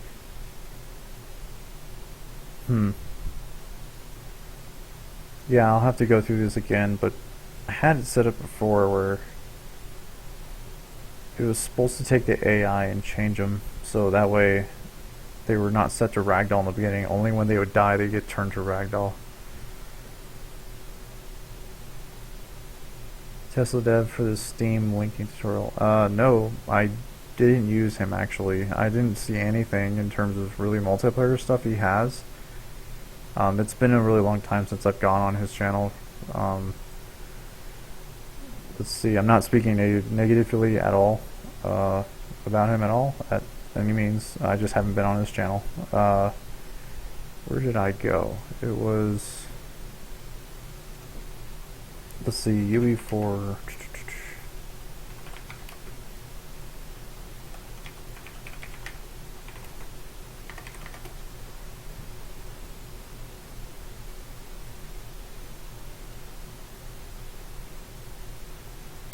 I went somewhere else. It was on YouTube, but okay, okay. On the AI blueprint themselves, the capsule component collision channels. Turn off camera on that. Let me go to the AI. It's been a while since I've checked out this AI, so I didn't write any of the AI. This was done by Aaron Daly. Aaron Daly. If I said his name wrong, he's gonna kill me. But I'm in a different state, so too bad. So Thuggo1 and Trent, or Thuggo1 BP. So line choice for objects. Can AI see player? Oh my goodness. Wow. Sniper beam. This was definitely a fun little challenge to figure that out. Shooting weapons, AI. I think what it is we have our mesh. Yeah, he's set to physics body. CCD, we probably don't need to turn that on, because that's kind of running at every tick. Generate overlay of events, yes. Because there's physics body, and then there's also, under custom, there's like physics body, and there's also ragdoll. Ragdoll tends to do ragdoll, but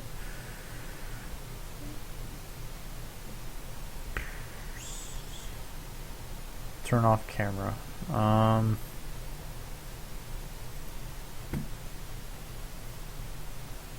Oh,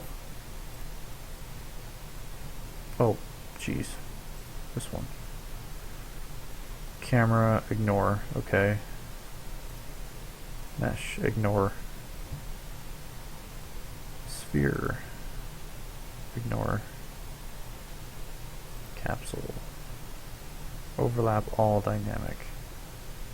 So that wouldn't even block it, just overlap it. Stun billboard, that doesn't do anything, that's just kind of a billboard. Okay, so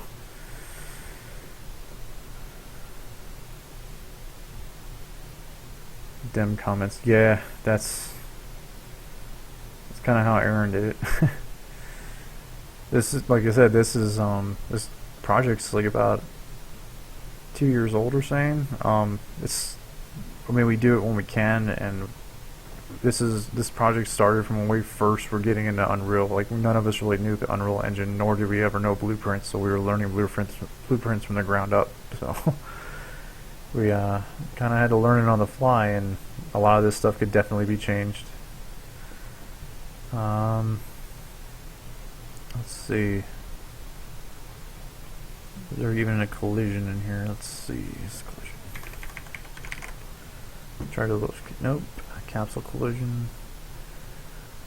Pawn. Yeah, they're all set to ignore the camera from what I can see. Pawn, static, camera, yeah. I'm not seeing anything for that. Overlap all dynamic will also be an issue as the camera on the player is dynamic, I think. Yeah, that's plausible. Yeah, this is probably a task I'm going to look into for a different day. Oh wow, I'm almost on 2 hours of streaming. Holy moly.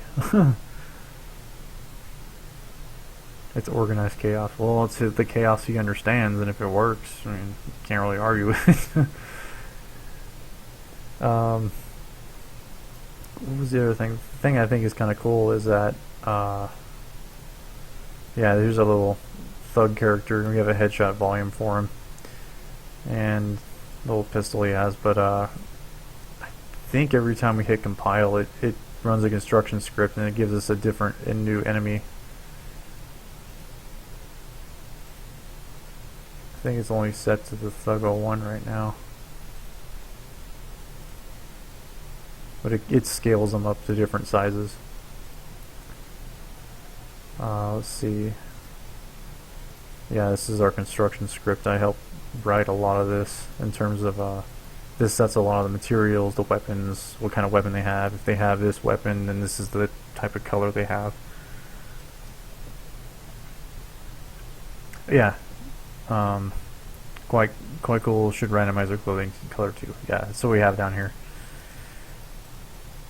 I know there's a little bit of a delay, so this is actually the attributes. So this is I'm gonna admit, when I first wrote this is because I first figured out how to use structs, and I just went to town with using structs, and I figured out it was way easier just to say, here's a struct, here do we change all the numbers. All we have to do is, like, every time we want to change something or make enemies tougher in different waves or something, we have them configured a certain way with their struct, their variables, and then all we have to do is we can just come up to our attributes and we just go to town on the different attributes. So we have our different enemies and we have our different health, damage, what they do, and we can also change that during gameplay if we need to. So really, I'm gonna go ahead and start wrapping this up, guys, because I definitely gotta get to sleep and I gotta get this submitted, and we'll get the video post up too. But thanks for swinging in, guys, even though it's, like, you know, late.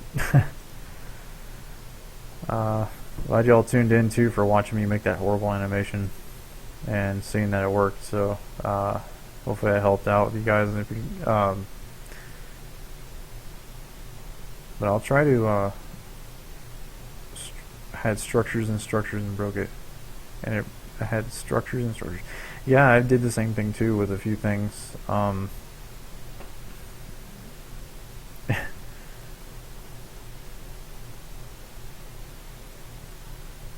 Alright, well, I'm going to go ahead and call it, guys, so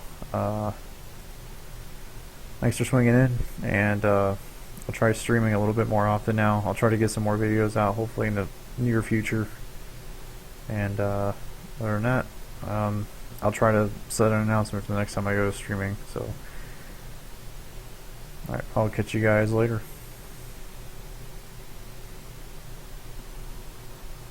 I'm going to hang on for just a minute to catch the last comments.